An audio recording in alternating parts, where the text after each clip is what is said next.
Hai, Assalamualaikum warahmatullahi wabarakatuh. Kembali lagi bersama Lia di Generasi Peduli. Oke, pada kesempatan kali ini kita akan membahas mengenai pernikahan usia dini. So, buat kalian nih, kira-kira apa sih itu pernikahan usia dini? Apakah pernikahannya si dini atau pernikahan usianya si dini? Banyak yang terjadi salah kaprah ya teman-teman. So, pengertian ini Lia ambil sumbernya dari BKKBN. Pernikahan dini adalah pernikahan yang terjadi di bawah usia standar. Nah, jadi di sini menurut BKKBN ya teman-teman, karena di sini ada beberapa persepsi baik dari Undang-Undang Perlindungan Anak, Undang-Undang Perkawinan, dan menurut BKKBN bahwa usia dini adalah usia di bawah standar yang dimana untuk menikah itu minimal bagi perempuan adalah berusia 21 tahun dan laki-laki adalah 25 tahun. Nah, usia tersebut pun direkomendasi atas beberapa faktor, yaitu mengenai usia psikologis yang dianggap sudah tidak labil lagi, artinya sudah dewasa teman-teman. Nah, jadi kebanyakan faktor-faktor dari pernikahan usia dini banyak ya teman-teman, dari lingkungan, dari internal maupun eksternal sebenarnya. Bahkan banyak kasus-kasus di Indonesia mengenai pernikahan usia dini. Jadi di sini faktornya internalnya terdiri dari pendidikan, misalnya nih mereka yang hanya lulusan sekolah dasar ataupun yang tidak bersekolah, kebanyakan orang tuanya menganggap bahwa tunggu apa lagi, lebih baik menikah gitu. Sebenarnya psikologisnya pun masih belum secara dewasa gitu. Selanjutnya adalah pengetahuan responden dan agama. Nah, banyak yang mengatakan bahwasanya jika di agama apabila kita ingin terhindar dari zina maka menikah saja. Namun sungguh sangat disayangkan ya teman-teman.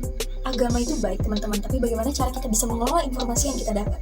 Sebenarnya dalam agama pun dianjurkan menikah bagi mereka yang tidak bisa menahan hasratnya. Yang kedua, mereka juga harus benar-benar kesehatan mental, mampu ini dalam artian baik mental, ekonomi, ataupun fisik. Nah, karena dari ketiga aspek ini apabila tidak terpenuhi maka akan terjadi huru-hara dalam rumah tangga, dan apabila mereka tidak bisa mengontrolnya maka bisa terjadi perceraian. Nah, perceraian itu juga sebenarnya dibenci agama, boleh saja, akan tetapi juga Allah benci sebenarnya tanpa ada unsur yang syar'i.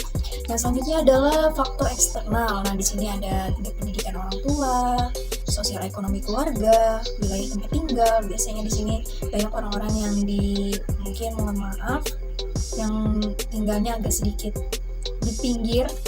Jadi untuk masa depan itu hanya sebatas nikah. Tapi banyak kok teman-teman di Indonesia yang sudah terbuka wawasannya bahwa mereka yang bisa merantau, mencari pendidikan yang lebih eksklusif, mereka mencari pekerjaan untuk masa depannya. Nah, selanjutnya juga ekonomi keluarga tadi teman-teman. Di sini ada budaya, pengambilan keputusan, akses informasi, dan juga pergaulan bebas. Misalnya di sini untuk pergaulan bebas itu sangat erat kaitannya dengan kecelakaan. Kecelakaan di sini dimaksud dengan hamil di luar nikah. Selanjutnya risiko. Nah, jadi beberapa pernikahan usia dini tentu adanya risiko ini teman-teman. Nah, dampak dari pernikahan dini, pencegahan pernikahan dini perlu terus didorong nih agar kasusnya terus mengalami penurunan. Nah, pasalnya ada berbagai dampak pernikahan dini yang membahayakan. Yang pertama adalah gangguan kesehatan. Nah, gangguan kesehatan akibat pernikahan ini biasanya menyebabkan perempuan berisiko mengalami osteoporosis atau kropesnya tulang-tulang.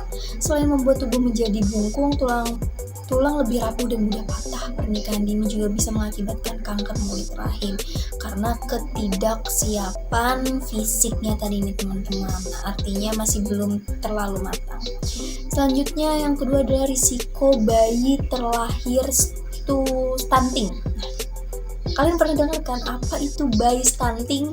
Jadi bayi stunting itu adalah bayi yang pertumbuhannya gagal teman-teman, dalam artian yang harusnya dia tumbuh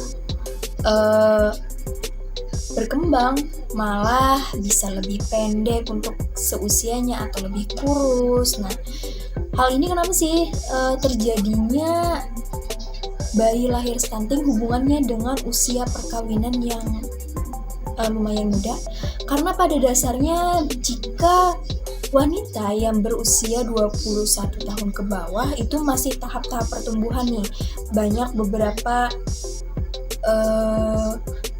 hal-hal atau energi ataupun nutrisi yang masih tubuh mereka serap nih untuk keperluan mereka secara fisik.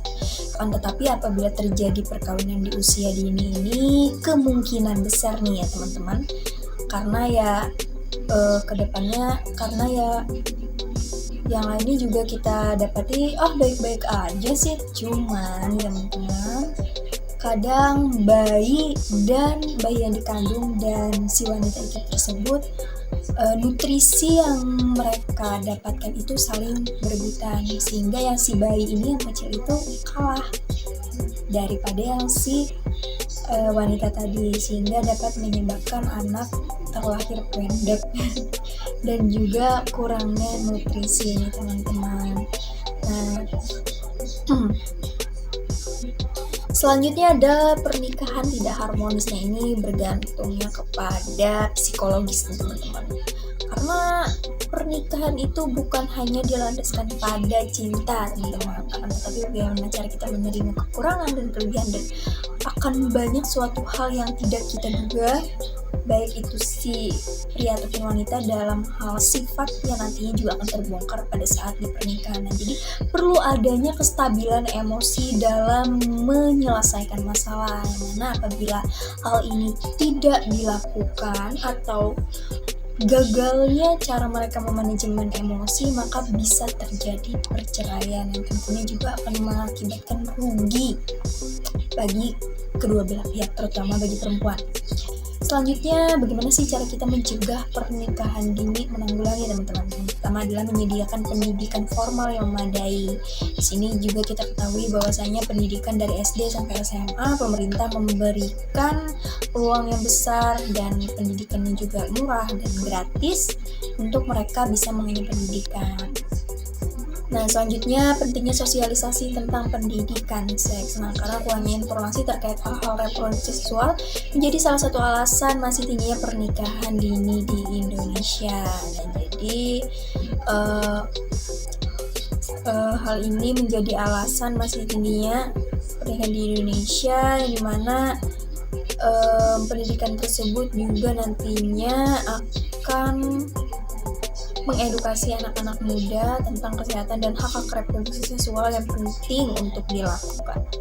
Selanjutnya adalah memberdayakan masyarakat agar lebih paham bahaya pernikahan dini ini, karena pernikahan dini terkadang faktornya tadi ada di masyarakat teman-teman, ada di lingkungan sekitar. Nah, di sini kita juga harus memberikan edukasi kepada masyarakat lain bahwa ini loh nanti kalau misalkan terjadi pernikahan dini loh resiko-resikonya. Nah, selanjutnya adalah meningkatkan peran pemerintah. Nah, maksudnya di sini adalah cara pencegahan pernikahan dini agar tidak menimbulkan komplikasi kehamilan bisa dilakukan dengan mendorong peran pemerintah dalam meningkatkan usia minimum pernikahan. Seperti yang kita ketahui di Indonesia, undang-undang yang berlaku bagi usia pernikahan ini ya, di dalam kementerian itu usianya 19 tahun nih teman-teman. Mungkin ini bertolak belakang juga ya dengan BKKBN. Nanti juga kita akan bahas di materi PUP. Nah, jadi apabila pemerintah bertindak tegas untuk mencapai suatu aturan ini mencapai 19 tahun, maka mau tidak mau masyarakat pun harus menaati aturan tersebut, karena balik lagi Indonesia adalah negara hukum. So, bagi teman-teman yang ingin menikah dan masih belum stabil dalam hal usia, cobalah kita berpikir matang-matang, karena banyak pepatah bilang nikah dengan orang yang tidak tepat dan juga menjalaninya seumur hidup itu terlalu lama teman-teman. Oke, baik, sekian dari Lia pembahasan pada kali ini. Di sini Lia pamit undur diri. Wassalamualaikum warahmatullahi wabarakatuh. Salam generasi.